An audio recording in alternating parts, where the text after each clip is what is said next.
This is Dan Dicks here, reporting for Press for Truth, and the clips that you just saw were filmed covertly from the inside of a very secretive government quarantine facility in Canada, where people are still being held against their will, even though the Canadian government has put an end to quarantine hotels back on August 9th. And joining me on the line right now is the person who filmed that exclusive footage, Isabella Alexandria. Isabella, thank you so much for taking the time to speak with us here at Press for Truth. Now, I want to hear what it was like inside that place, what the conditions were like, and how you managed to get out of there. But before we jump into all those details, maybe you could just start us off right from the very beginning. How did this whole crazy story start for you? Okay, well, it all started when we, I guess, decided to get married. We had to have two weddings because of the pandemic and whatnot. We had one in Vancouver and then one where I'm from in the States. The US border is, like, the land border is technically closed, but I'm a US citizen, as well as Canadian. So I was able to drive across the border. My husband had to fly, because, yeah, again, the land border is closed. And then because we're both Canadian, we were able to drive back up. And to re-enter Canada, you need to take a COVID test. My partner took one going into the states, which was negative, and then we both took one coming back into Canada. We got tested Saturday morning. His was negative and mine was positive. So we showed them that at the border, and this is kind of like when it all started happening. I was able to get retested and that came back negative, but it didn't change any of the outcomes that they had already set in place. Wow. So even after seeing a negative, they still went on and proceeded to force you into this place. So let's get to that point where Yeah. you were, I believe, as you said, only able to take the items you had in your car. Yeah. I mean, you tell us what happened from there. Yeah. So basically, so when we got to the border, we showed them, I was like, hey, my test is positive, my husband's is negative. And the border people were so nice. They were like, okay, like, we just have to call health authorities. They're going to come and chat with you, and then they'll tell us what to do and you can go home, or, like, basically that's what they said. So we pull over, we get inspected, they come back up and they're like, okay, so this is the number, like, they're going to call you, make sure your ringer's on. They're going to chat with you. So health officials called us and they said, basically that they asked where we lived, and we told them where we lived, our address. They were like, hey, how many bedrooms is it? And I said, a 1-bedroom, 1 bath. And then they basically said, okay, well, that's not an acceptable quarantine location for you both. So Isabella, you're going to have to come with us, and Alan can go home. And at this point, like, we were not expecting this. We were kind of expecting to be able to quarantine together, since we were just driving 11 hours together. We had just spent all weekend together. Like, we haven't been apart. So we were a little bit confused on why we had to go there. And I was like, why do I have to go here? Why can't I quarantine my own home? Why can't we quarantine together? And they were like, well, because you had a positive and he had a negative. And then they went on to say, like, oh, Alan could come to the hotel with me. But we weren't allowed to stop anywhere, and we would only have what was in our car. And if we both went to this hotel, like, we didn't have enough items for the two of us. So I was like, you know what? It might just be better if Alan goes home. That way one of us is there. We're not both miserable in this hotel. So they basically told us, okay, we're sending a car right now. They're gonna come and get you, and they're gonna take you away. And Alan, my husband, was like, can't I drive her? Like, it doesn't make any sense why I can't drive her, because we were already driving together for 11 hours. And they said, no, we need to separate you as soon as possible. So at this point, like, we're both freaking out because we did not expect this to happen. I'm like having an anxiety attack because we had just gotten married, coming back across the border, and now we're being, like, ripped apart from each other. Mhm. Also, that I have to take whatever's in my car. So at this point, I'm like, okay, well, if he's going home, he can have stuff dropped off to him. At the hotel, you can't. Like, you literally have to go with what you have in your car. So I was like, okay, I'm going to take his clothes. We bought a box of cereal from the States. I was like, I'm taking the cereal with me. Like, I just took whatever I could. So I was like, you can't have anything go in and out except what they provide you, like the 3 meals or whatever a day. Mhm. So yeah, then the border people came back and they're like, okay, like, what happened? And we told them, and they were shocked. They were like, what? Like, they didn't even know that this was a thing. Like, the border service people did not expect this to happen either. Like, they were dumbfounded. Yeah.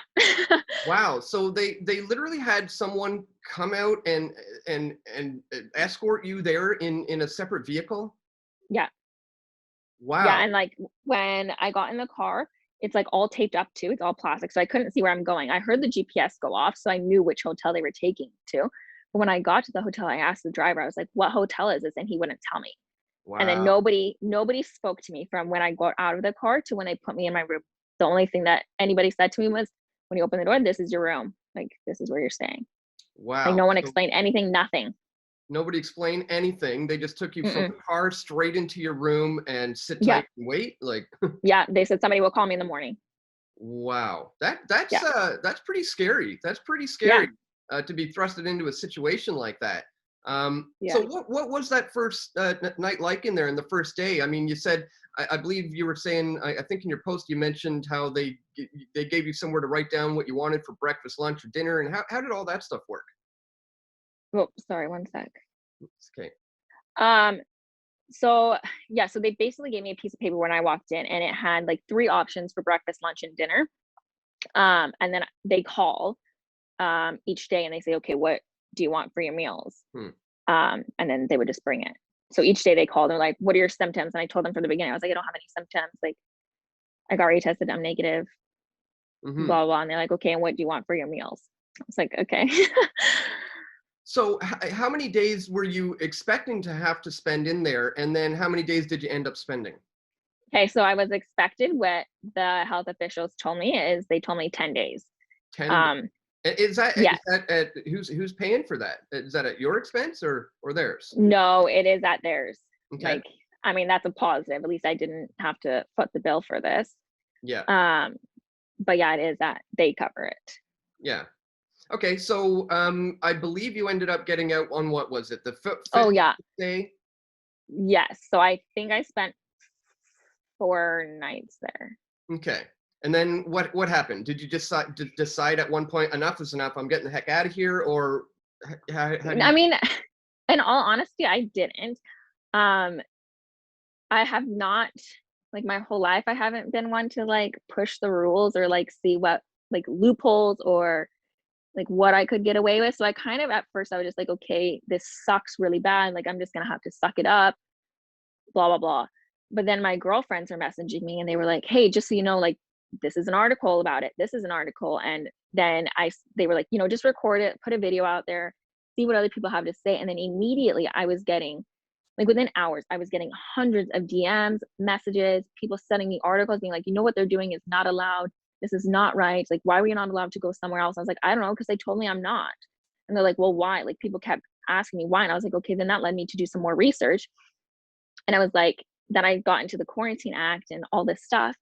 And they were supposed to let me go somewhere else if we had other options. And they never asked me if I had any other options. Okay, our place isn't suitable for us both to quarantine in. Fine.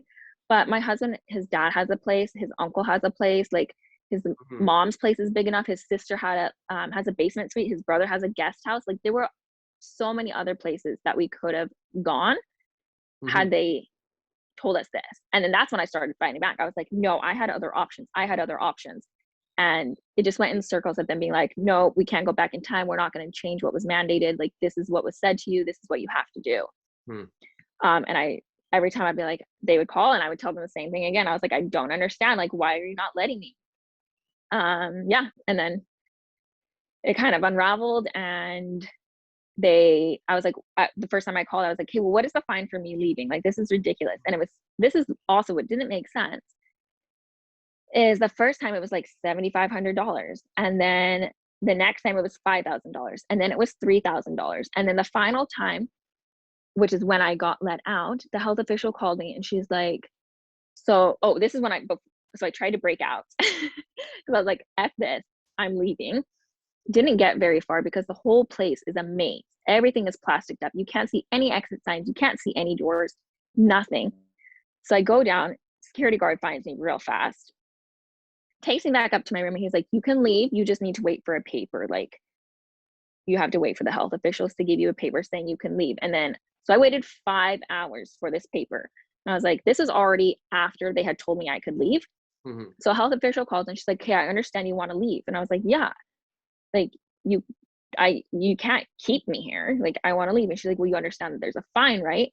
I said, it's totally fine. I'm okay paying it. Like, how much is it just for kicks? I was like, how much is it? She said, $2,000. I was like, so this went down from $7,500 to $2,000.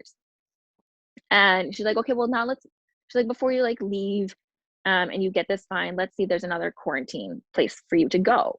And I was like, okay, but I've already been in this thing, like so many circles. Like I've tried and it's telling you that I have other places I can go. And every time I say that, you guys just keep saying no, no, no, no. And she's like, well, I'm a supervisor, so let's see. And then that's how I was finally able to go home. Is she was like, okay, so you're gonna go quarantine at home. And I was like, yes. Mhm. Like, Wow. It seems that every single thing about that place is being done either incorrectly or very, very secretively. I don't know if you saw my video. Did you happen to catch it where I went down there and I spoke with some of the management, and I ended up being detained and fined under the Quarantine Act? Did you see that? yeah, I did. And I saw you were talking to an audience somewhere too. I watched that. Somebody, I didn't see that one, but somebody sent it to me like, hey, check this out, and sent me the video of that too. Oh, where I I was was like, telling the story to an audience. Oh yeah, yeah. Somebody asked yeah, me to give a speech at an event, and it had just happened. So, so I ended yeah, up telling the story there.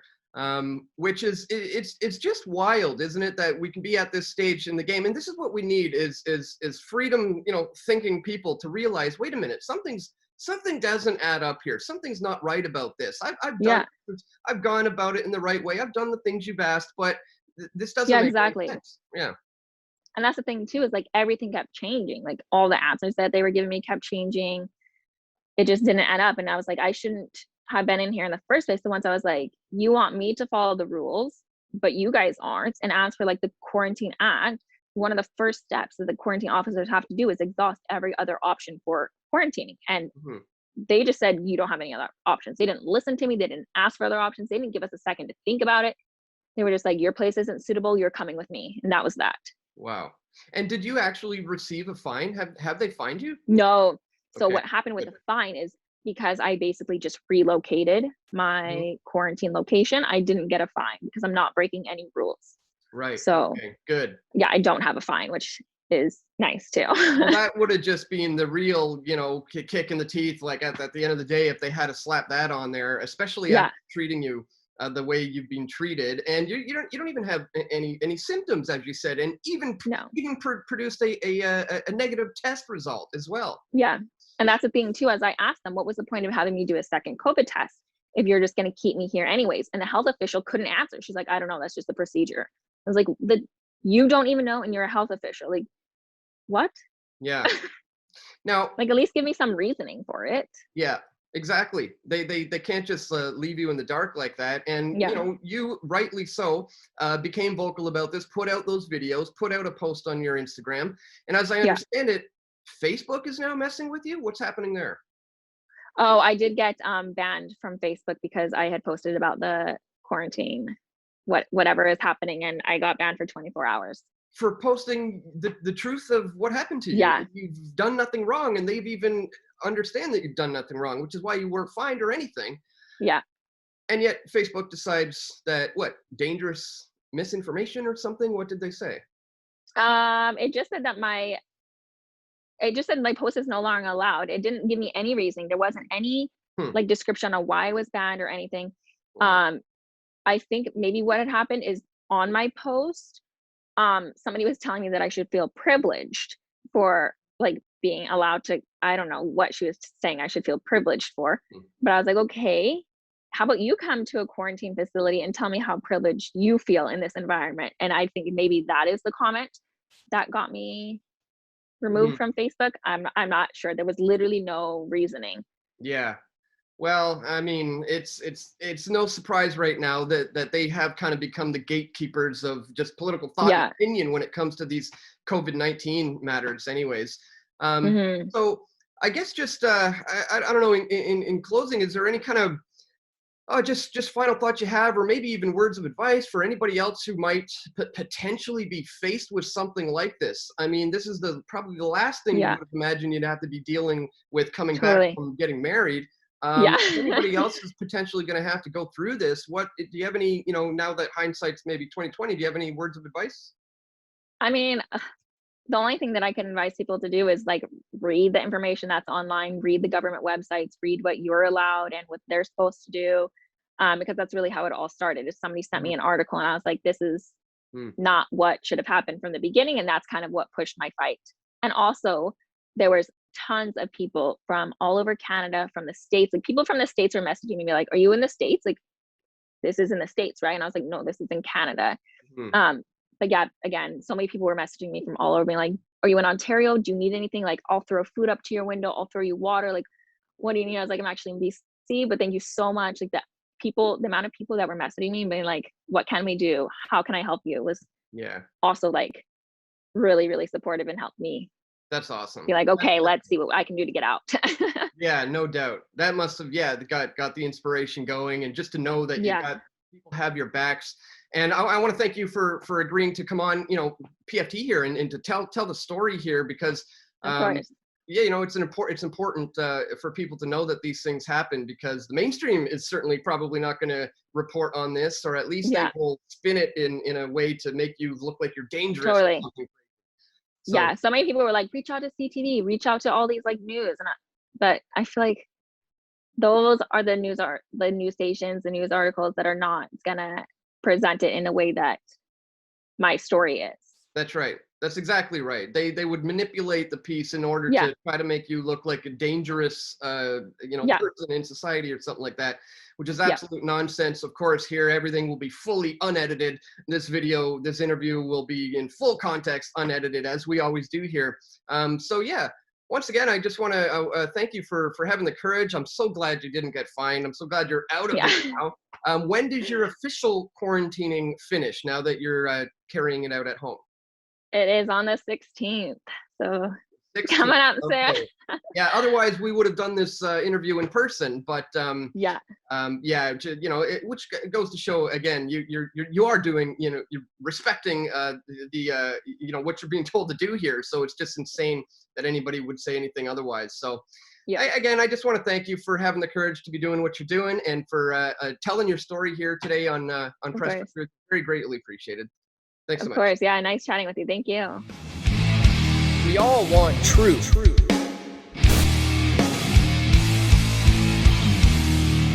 The truth will set you free.